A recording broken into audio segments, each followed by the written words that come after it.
이 본문 말씀의 제목은 생수의 강, 성령의 은혜, 생수의 강, 성령의 은혜입니다.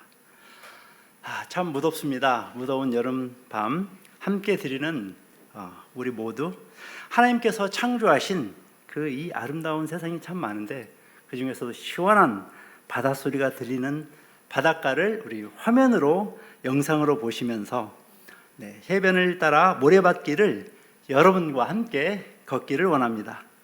햇빛을 받아 반짝반짝 빛나는 아주 작은 모래알이 하나 눈에 띄네요. 정연복 시인의 바닷가에서라는 시 한 편을 소개하면서 말씀을 시작하고자 합니다. 티끌의 모래알 하나 햇빛 받아 반짝반짝한다. 아무리 작아도 소중하지 않은 것은 하나도 없다. 기쁨에 겨워 노래하는 모래알 하나. 시인은 바닷가에 있는 그 수많은 모래알 가운데서 어떤 한 모래알을 보고 기쁨에 겨워서 노래하는 모래알로 표현하고 있습니다. 성도 여러분, 한 분 한 분은 진실로 너무너무 소중한 존재입니다. 천하보다도 귀하죠. 왜냐? 하나님께서 여러분을 하나님의 형상대로 창조하셨기 때문입니다. 특별히 하나님의 은혜를 받아 예수를 믿음으로 하나님의 아들, 딸이 되었습니다. 이 시간 함께 예배 드리는 이 귀한 성도 여러분, 하나님 그 존귀하신 이름으로 사랑하고 축복합니다. 그런데 성도 여러분, 요즘 어떻습니까? 여러분의 현실 말이죠. 혹시 그 모래알 하나가 비바람과 그 바닷물에 휩쓸려서 닳고 닳듯이 세상의 모진 풍파에 아픔과 괴로움 또 슬픔으로 얼룩진 세상살이를 살아가고 있지는 않습니까? 예수님을 믿고 하나님의 자녀가 되었는데 왜 하나님께서는 바로 우리를 하나님 나라로 부르시지 않고 이 험한 세상을 살아가도록 놓아주시는 그 이유가 도대체 무엇인지 생각을 해보셨나요? 온갖 종류의 그 갈증, 목마름 때문에 고단한 인생길을 왜 살아가야 하는지 오늘 예수님의 말씀을 듣고 한번 깊이 생각해 보시는 시간이 되시기를 바랍니다. 흔히 목마름 그러면 갈증하면 떠오르는 것이 있죠. 마실 생수입니다. 사람은 태어날 때에 체중의 그 90%가 물이라고 합니다. 나이가 들면서 어린아이들은 70%, 성인인 남성은 60%, 여성은 50%가량으로 차츰 줄어든다고 합니다. 그래서 평균적인 그 인체의 70%는 물이라고 하지요. 사람은 음식을 먹지 않으면 몇 주를 살 수 있다고 하지만 물을 마시지 않으면 며칠도 견디기 힘들다고 합니다. 몸에서 수분이 빠져나가면 우리 몸은 제대로 기능을 할 수가 없으며 죽음, 사망에 이르게 됩니다. 우리 몸은 체내에서 물이 수분이 부족하게 되면 생존을 위해서 갈증을 느끼게 되지요. 우리는 살기 위해서 육체적인 갈증뿐만 아니라 영적인 갈증을 느끼게 됩니다. 왜 그렇죠? 하나님께서 우리를 그렇게 만드셨기 때문이죠. 우리에게는 영혼을 주셨습니다. 그래서 영혼을 사모합니다. 비록 최초의 사람 아담이 범죄함으로 인해서 우리 인류 모두가 다 죽었지만 하나님은 죄인을 찾아 구원하십니다. 하나님이 생명을 주신다는 약속의 말씀이 이 성경 말씀의 곳곳에서 등장하죠. 오늘 본문은 하나님의 아들로 이 세상에 오신 예수님께서 직접 하신 말씀 중에 하나입니다. 이 시간 성령님께서 그 말씀을 우리 각 사람에게 깨닫게 해주시기를 바랍니다. 오늘 본문 말씀은 예수님께서 이 땅에 오셔서 공생애를 사는 동안에 선포하신 한 장면이죠. 예수님께서 새 언약의 핵심이 되는 성령에 대해서 말씀해 주셨습니다. 예수님께서 영광을 받으시게 되면, 즉 십자가에서 대속사역을 다 이루시고 부활하시게 되면 예수님을 믿는 자에게 배에서 생수의 강이 성령의 모든 충만함이 흘러나오게 되리라는 약속입니다. 예수님의 십자가 대속과 부활 사건은 어떤 사건이었습니까? 그를 믿는 자를 흠없고 점없이 깨끗한 영으로 거듭나게 한 사건이었습니다. 성령께서 내주하실 수 있는 거룩한 성전이 되게 하신 인류 역사상 가장 위대하고 중요한 사건입니다. 예수님의 십자가 대속을 통해서 저와 여러분 안에 내주하시는 성령 하나님과 친밀하게 동행하며 생수의 강이 흘러나오는 충만한 삶을 살아갈 수 있게 하신 것이죠. 이 땅에 오신 예수님은 어떤 분이신가요? 하나님이심과 동시에 우리와 똑같은 성정을 가지신 죄 없으신 사람이었습니다. 그래서 예수님은 피곤함도 느끼셨어요. 배고픔도 고통도 느끼셨습니다. 물론 갈증도 느끼셨습니다. 요한복음 4장을 보면 예수님께서 우물가에 한 사마리아 여인을 만난 사건이 나옵니다. 그녀의 삶은 그렇게 동독하지 않았을 것입니다. 그래서 아무도 보지 않는 정오에 남들의 눈길을 피해서 그 우물 속에 있는 물을 기르러 나왔죠. 예수님께서 메시아이심을 믿게 되었을 때 그 여인에게는 엄청난 변화가 일어났습니다. 비록 예수님께서 다른 우물에서 생수를 그 여인에게 주지 않았지만 예수를 메시아로 믿게 되었을 때 그녀의 삶은 놀랍게 바뀌지 않았습니까? 마을 사람들을 예수님께로 인도하는 증인의 삶을 살아가게 되었던 것입니다. 이 사건은 오늘날 우리도 또한 예수님을 제대로 알고 믿기만 하면 어떠한 삶으로 변할 수 있는지를 보여주는 소망을 갖게 하시는 말씀 사건이었습니다. 오늘 본문 말씀을 보다 이해하기 쉽게 이해하기 위해서 메시지 성경으로 함께 합독을 해보면 좋겠습니다. 시작. 명절의 절정인 마지막 날에 예수께서 입장을 분명히 하시고서 큰 소리로 말씀하셨다. 누구든지 목마른 사람은 내게 와서 마셔라. 누구든지 나를 믿는 사람은 성경에서 말한 것 같이 그 깊은 곳에서 생수의 강이 넘쳐 흐를 것이다. 이것은 그분을 믿는 사람들이 받게 될 성령을 두고 하신 말씀이다. 예수께서 아직 영광을 받지 않으셨으므로 성령이 아직 사람들에게 오시지 않았다. 아멘. 당시 예수님이 그 예루살렘에서 초막절 명절 마지막 날에 많은 사람들 가운데 서서 큰 소리로 선포하신 것입니다. 초막절이라 하면 실로암 연못에 물을 떠다가 성전에 붓는 행사를 하는 그러한 행사가 있던 시절이었죠. 그 조상, 그것은 그들의 조상 이스라엘 백성들이 출애굽을 해서 가나안 땅을 향해 갈 때 그 호렙산 근처에 갔을 때 무리바 사건이 있지 않습니까? 목이 말라서 모세와 하나님을 원망했을 때 하나님께서 호렙산에 그 바위를 지시했고 거기에서 생수가 터져 나와서 그 수많은 200만 명 그 정도 되는 사람들이 다 마시고 살 수 있었습니다. 하나님께서 모세를 통해서 그 반석에서 물이 나오게 하신 그 사건을 기념하게 하는 그러한 의식이 있었다고 합니다. 예수님께서는 그러한 상황 속에서 자기 자신을 드러내는 선포를 하신 것이죠. 누구든지 목마르거든 내게로 와서 마셔라. 목마른 사람은 예외 없이 누구든지 예수님 앞에 나오라는 것입니다. 예수님께 나오는 자의 신분, 인종을 초월해서 영적인 해가람을 얻게 하신다고 하신 것입니다. 사랑과 은혜가 풍성하신 우리 하나님은 모든 사람이 생명 얻기를 바랍니다. 모든 사람이요. 남녀노소, 가난한 자, 병든 자, 장애자, 파산한 자, 실현당한 자, 사업에 실패한 자, 그 어떤 상황에 있던 사람이다 할지라도 예수님께서는 나오기를 원하십니다. 그래서 디모데전서 2장 4절 말씀에 하나님께서는 사도 바울을 통해서 이렇게 약속하신 거죠. 하나님은 모든 사람이 구원을 받으며 진리를 아는 데 이르기를 원하시느니라. 아멘. 우리는 흔히 이스라엘 백성의 그 광야 40년을 우리의 신앙생활과 연관시켜서 생각합니다. 여러분도 그렇지 않습니까?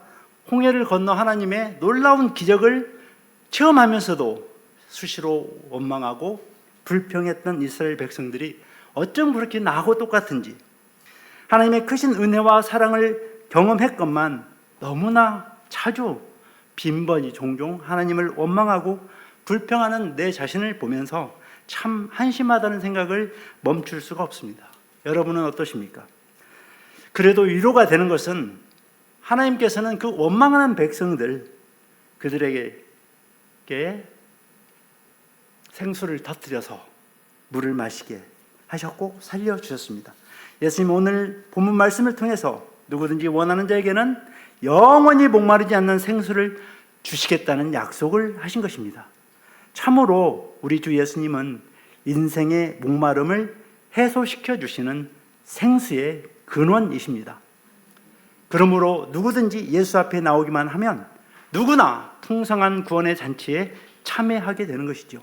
요한복음 6장 35절에서는 동일한 의미로 이렇게 말씀하셨습니다.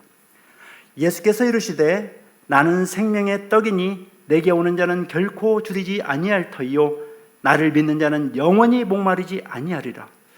줄이고 목마른 자에게 주실 영원한 생명의 떡과 영원히 목마르지 않는 생수를 우리 예수님께서 약속하신 것입니다.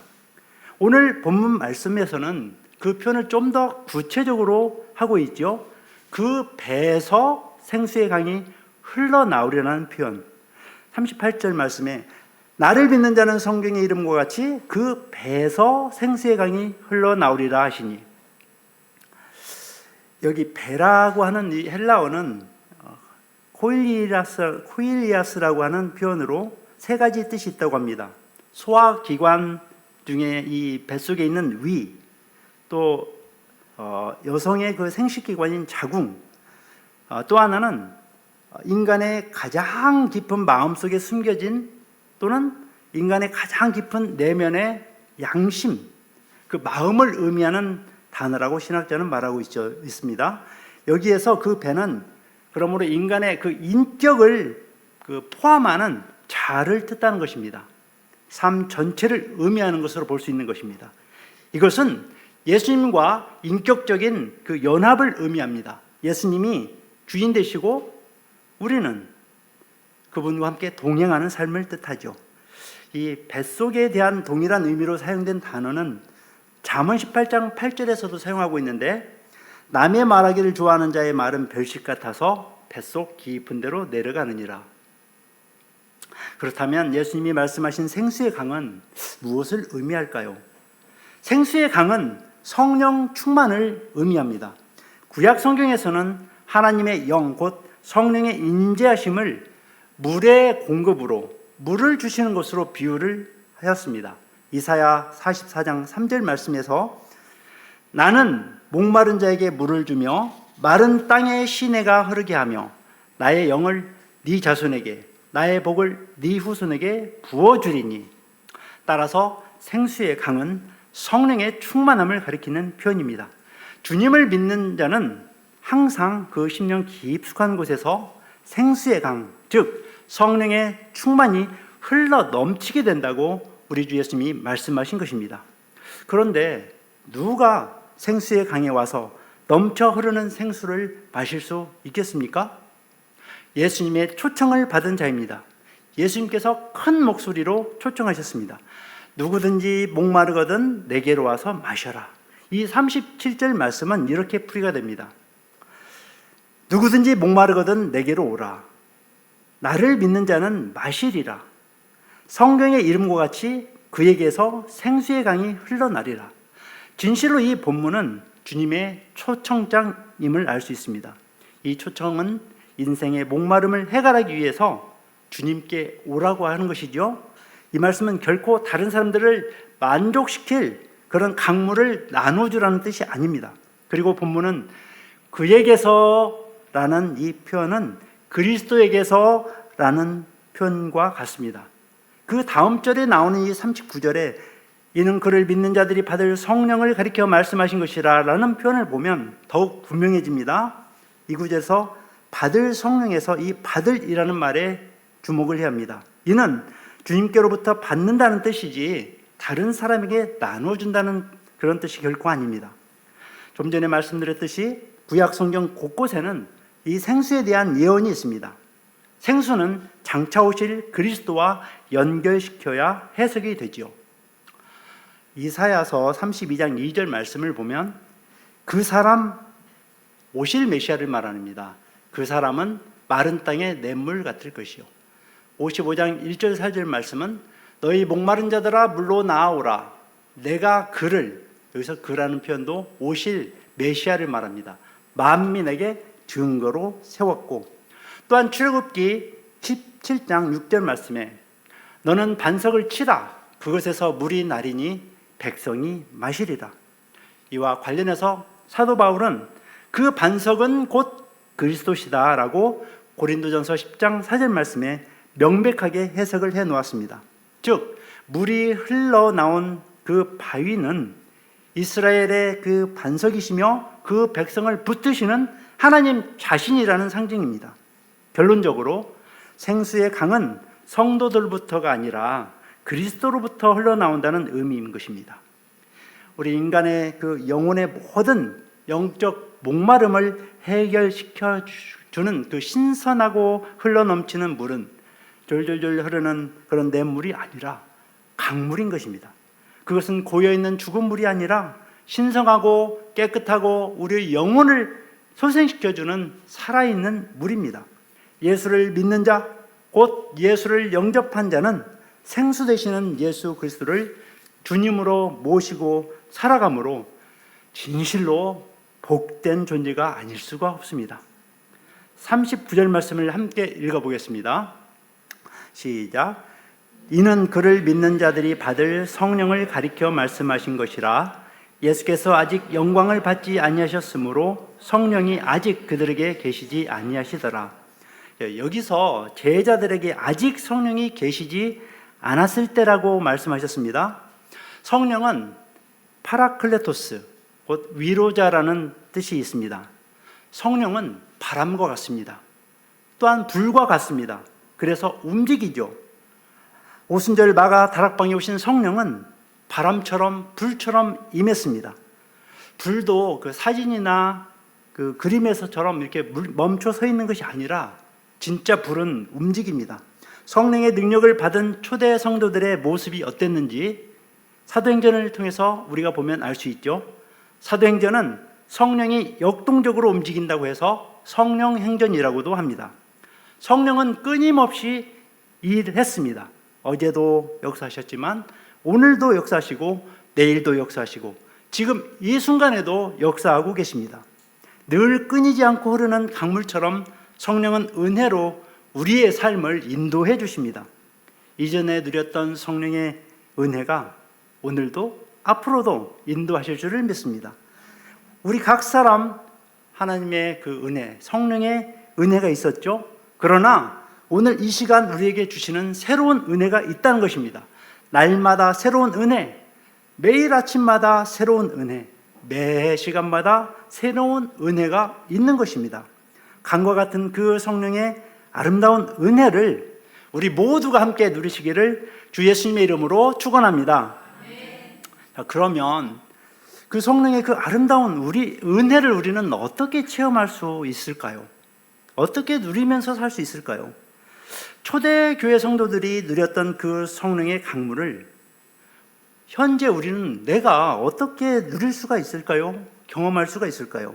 어떻게 하면 내 심령에, 내 존재에 예수께서 약속하신 그 배에서 흘러나오는 생수의 강 같은 성령을 경험하면서 나도 살고 다른 사람도 살 수 있게 할 수 있을까요? 어떻게 하면?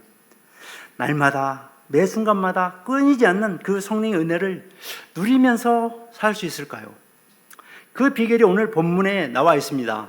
38절 말씀, 나를 믿는 자는 성경의 이름과 같이 그 배에서 생수의 강이 흘러나오리라 하시니, 예수를 믿는 자들이 받을 성령, 언제 성령을 받게 된다고 했습니까?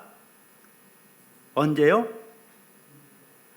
예수를 믿을 때 생수의 강을 경험하게 될 것이라고 말씀했죠. 그런데 오늘 본문의 맨 뒷부분에 이 아까 괄호 안에 있던 그러한 내용이 있죠. 예수께서 아직 영광을 받지 않으셨으므로 성령이 아직 그 제자들에게 있지 아니하니라. 이 표현은 다른 말로 예수님이 영광을 받지 않으셨기 때문에 성령이 아직 그들에게 계시지 않는다라는 뜻입니다. 그러니까 그 당시, 오늘 본문의 배경이 되는 그 당시에는 그의 제자들에게는 성령이 계시지 않았다는 것입니다. 예수님이 영광을 받지 않으셨기 때문에 이것이 무슨 의미인가요? 예수님이 영광을 받으신다는 것은 무엇입니까? 이 말씀을 하시는 그때는 예수님이 십자가에서 죽으시기 전입니다. 부활 승천 이전입니다. 그래서 아직 성령이 그의 제자들 속에 있지 않았다는 그런 표현인 것입니다. 물론 성령님은 항상 살아계셨고 역사하시는 영원하신 하나님이십니다. 창세기 1장에서도 성령 하나님께서 창조의 역사 가운데서 함께 일하셨습니다. 하나님의 영이 수면 위에 운행하시느니라고 기록하고 있죠. 그러나 중요한 것은 성령이 아직 그의 제자들 안에 내주하시지 않으셨다는 것입니다. 그의 제자들 그 깊은 곳에서 흘러나오는 성령님 아직 그 제자들 안에 안 계셨다는 것이죠. 그런데 성도 여러분, 우리는 성령 강림 사건 이후로 살고 있습니다. 예수님께서는 이런 말씀하신 적이 있습니다. 요한복음 14장 16절 말씀이죠. 내가 아버지께 구하겠으니 그가 또 다른 보혜사를 너희에게 주사 영원토록 너희와 함께 있게 하리니. 예수님께서 또 다른 보혜사를 보내시겠다고 말씀하신 겁니다. 또 다른 보혜사를 보내셔서 우리와 함께 하시겠다는 것이죠. 성령이 여러분에게 임하면 영원토록 함께 하십니다. 결단코 떠나지 않습니다. 파라클레토스라고 하는 이 표현, 보혜사라는 이 뜻은 돕는 자라는 의미죠. 누구를 도와주신다는 그런 뜻이죠. 그런데 또 다른 보혜사라고 하셨습니다. 그러면 원래 보혜사는 누굽니까? 예수님 자신이죠. 예수님이 우리의 돕는 자, 우리의 보혜사가 되시는데 또 다른 보혜사를 보내신다고 약속했습니다. 그러면 예수님이 보혜사이시고 또 다른 보혜사는 누구를 말한다고요? 아멘. 요한복음 14장 26절을 보면 예수님께서 이렇게 말씀하셨죠. 보혜사 곧 아버지께서 내 이름으로 보내실 성령, 그가 너에게 모든 것을 가르치고 내가 너에게 말한 모든 것을 생각나게 하시리라. 예수님이 우리를 돕는 보혜사이신데 또 다른 보혜사가 오실 것이다. 그분은 바로 아버지께서 보내실 성령이라고 말씀하셨습니다. 성령은 예수님이 우리 가운데 가르쳐 주시기도 하고 또 우리 가운데 계셔서 말씀을 깨닫게도 하십니다. 말씀을 깨닫게 하시는 분이 또 다른 보혜사이신 성령이십니다. 그런데 그 성령이 언제 오십니까? 예수님은 성령이 언제 오신다고 하셨습니까? 요한복음 16장 7절에서 이렇게 말씀하셨습니다. 그러나 내가 너에게 실상을 말하노니 내가 떠나가는 것이 너에게 유익이라. 내가 떠나가지 아니하면 보혜사가 너에게로 오시지 아니할 것이요 가면 내가 그를 너에게 보내리니. 예수님이 떠나가셔야 성령이 오신다는 것입니다. 예수님이 떠나신다면 언제 떠나셨다는 말씀입니까? 예수님께서 십자가에서 죽으시고 부활하시고 승천하셔서 제자들 곁을 떠나셨습니다. 이것이 예수님이 영광을 받으시는 것이었습니다. 예수님이 영광을 받으실 때 제자들을 떠나셔야 또 다른 보혜사이신 성령님이 임하실 것이라고 예수님께서는 제자들에게 말씀하신 것이죠. 자, 오늘 본문 배경에 있었던 이 제자들은 예수님이 떠나시기 전이니까 아직 성령이 그들 안에 계시지는 않았죠. 예수님을 주님이라고 고백하는 것은 예수님을 주님으로 영접하고 믿는 것입니다. 예수를 믿는다는 것은 성령이 아니고서는 할 수가 없는 일이라는 거죠. 자, 우리 성도님들께 여쭤보겠습니다. 성도님은 예수님이 나의 주님이시라고 고백하십니까? 그렇게 인정하십니까? 그래요. 여러분, 그것은 성령이 내 안에 지금 내주하셨다는 증거입니다. 성령이 아니고서는 이 고백을 할 수가 없다는 것입니다. 아니 목사님, 저는 어릴 때부터 교회를 이렇게 다녔기 때문에 자연스럽게 그렇게 고백을 하는데요. 아니요, 어릴 때부터 교회에 다녔어도 이 고백을 하지 못하는 분들이 참 많이 있어요. 어떤 분은 이렇게 말하기도 합니다. 저는 이 고백이 너무 자연스러워요. 왜냐하면 우리 가족들이 다 예수를 구주로 영접하고 신앙생활을 하고 있거든요. 제 가족들이 교회를 다 같이 다니거든요. 아닙니다. 모든 가족들이 다 믿는다 할지라도 본인이 예수를 믿지 않는 사람들도 많이 있습니다. 아니 반대로 모든 가족들이 다 반대를 하고 예수를 믿지 않아도 나홀로 신앙생활을 하시는 분도 많다는 말이죠. 게다가 무엇을 배워서 체험해서 그래서 내가 뭔가를 깨달아서 그렇게 된 것이 아니라 그것은 오직 성령의 은혜라는 것입니다. 예수님이 나의 구주가 되시고 예수 믿는다고 고백하고 찬양도 하고 예배할 수 있는 것은, 그 믿음을 주신 것은 성령의 은혜를 경험했다는 증거인 줄로 믿습니다. 예수를 믿는 모든 자는 성령의 은혜를 경험하는 것입니다. 내 안에 성령이 계신 것입니다. 성령이 그 성도를 떠나지 않는 것입니다. 자, 그런데 여기가 문제가 있습니다. 나는 열심히 안 믿는 게 아니고 나는 예수를 믿고 있는데 생수의 강과 같은 성령의 은혜가 있는지는 제가 잘 모르겠다는 분들이 있습니다. 생수의 강이 내 배에서 흘러나오지 않고 충만한 성령의 은혜가 없는 것 아닌가라고 생각하는 분이 있습니다. 예수님이 이것을 분명하게 약속하셨기 때문에 그 약속은 반드시 우리의 삶에 이루어지는 것입니다. 그런데 내가 그 흘러넘치는 성령의 생수의 강을 경험하지 못하고 있다라고 한다면 나의 믿음에 뭔가 문제가 있는 것이죠. 내 믿음이 거짓이란 것인가요? 내가 예수 믿고 구원받은 그 믿음은 참 믿음입니다. 그런데 그 삶에 있어서 그분을 신뢰하는 것이 작은 것입니다. 아주 미약한 것입니다. 믿음이 없다는 것이 아닙니다. 성령이 내 안에 들어오셨습니다. 그분은 떠나지 아니하십니다. 그러나 성령 충만함으로 살아갈 수도 있고 그렇지 않을 수도 있는 것입니다. 성령이 내 안에 내주하고 계시지만 성령의 강과 같은 은혜는 누리지 못하고 살아갈 수도 있는 것입니다. 그래서 성경에서 이렇게 말씀하고 있습니다. 에베소서 4장 30절을 보니까 하나님의 성령을 근심하게 하지 말라. 그 안에서 너희가 구원의 날까지 인치심을 받았느니라. 여러분 보십시오. 성령으로 말미암아 구원의 날까지 인치셨다. 도장 찍었다. 여러분, 하나님께서 우리에게 도장을 찍어 주셨습니다. 우리의 구원은 취소되지 않습니다. 우리는 분명히 하나님의 자녀인 것입니다. 어떤 경우에도 우리를 떠나지 않습니다. 그런데 우리 안에서 이 계시는 내주하시는 성령님이 근심하실 수는 있습니다. 마음껏 그 생수의 강물이 흘러나야 되는데 내 삶에 역사하셔야 되는데 그렇지 못하고 성령이 근심할 수 있다는 것입니다. 그러면 어떻게 해야 될까요? 데살로니가전서 5장 19절 말씀에는 성령을 소멸하지 말며, 내 안에 성령님이 계시는데 성령을 소멸하지 말라는 것입니다. 이것이 우리를 향하신 하나님의 뜻입니다. 소멸한다는 것은 불을 끈다는 의미죠. 억제한다는 의미입니다. 성령의 불을 끄지 말라는 것입니다.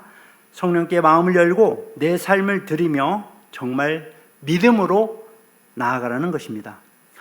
성도 여러분, 우리 모두가 이 성령을 근심하게 하거나 소멸케 하는 삶이 아니라 생수의 강이 마음껏 흐를 수 있도록 이 성령의 충만함의 은혜를 누리시기를 주님의 이름으로 축복합니다. 예수님이 목마른 사람, 나를 그리고 당신을 초청하셨습니다. 누구든지 목마르거든 내게로 와서 마셔라. 내게 와서 마셔라. 마시는 것이 믿음이라는 것입니다. 예수님께 나아가는 것이 믿음이라는 것입니다. 예수님에 대한 그 목마름이 있어야 합니다. 영적 갈증, 목말라야 예수님께 나갈 수 있는 것이 아니겠습니까? 그러나 목마름에도 불구하고 그것을 깨닫지 못하는 사람들도 있습니다. 목마름을 느끼는데 주님에 대한 목마름이 아닐 수 있는 것입니다. 그것은 세상에 대한 목마름입니다. 그것을 찾아가는 것입니다. 그것은 진짜 믿음이 아닙니다. 내가 구원을 안 받은 것이 아니지만 성령의 그 생수 같은 은혜를 누리지 못하는 이유가 뭐냐면 예수님께 나아가지 않는 것입니다. 주님께 대한 목마름이 아닌 것입니다.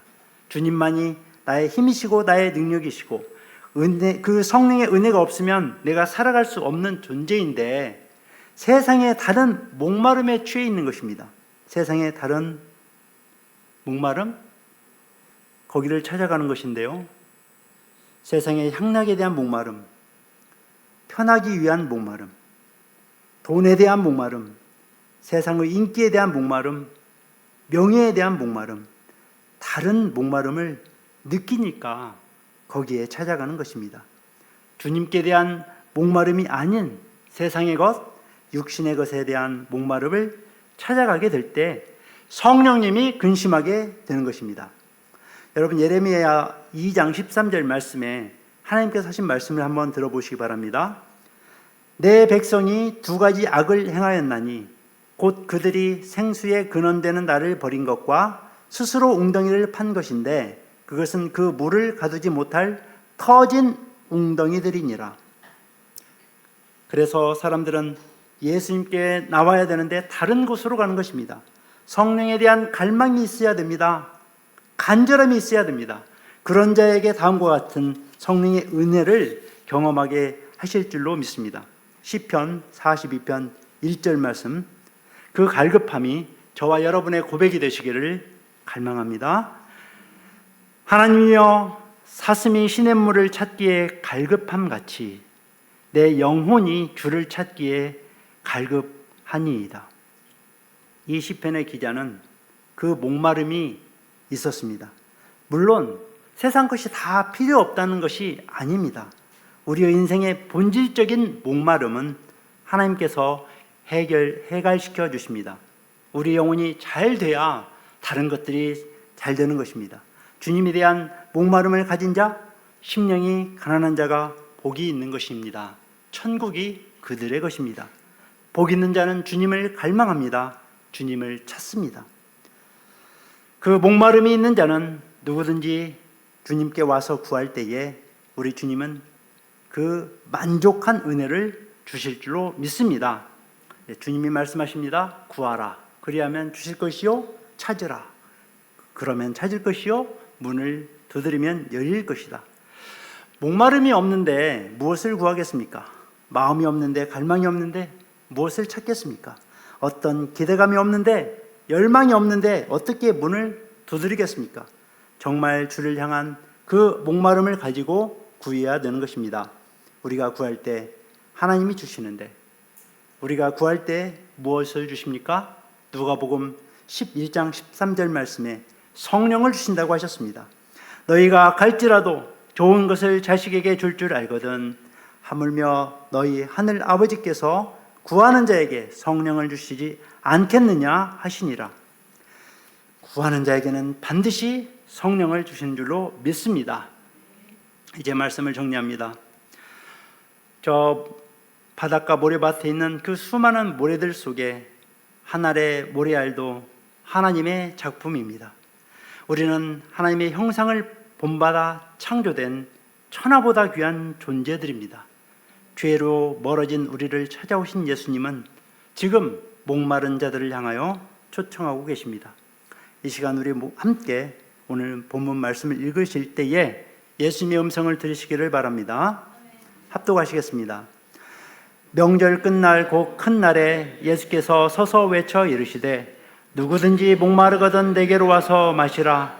나를 믿는 자는 성경의 이름과 같이 그 배에서 생수의 강이 흘러나오리라 하시니 이는 그를 믿는 자들이 받을 성령을 가리켜 말씀하신 것이라. 예수께서 아직 영광을 받지 아니하셨으므로 성령이 아직 그들에게 계시지 아니하시더라. 아멘. 우리는 예수님이 부활 승천하시고 오순절 그 성령 강림 역사가 이루어진 이후에 시대, 성령 시대를 살고 있습니다. 예수님을 믿는 우리에게도 성령이 오셨습니다. 이 믿음으로 우리는 성령의 충만함으로 살아가야 하는 것입니다. 성령을 소멸하지 말고 늘 항상 성령 충만하여 승리의 삶을 살아가시기를 예수님의 이름으로 축원합니다.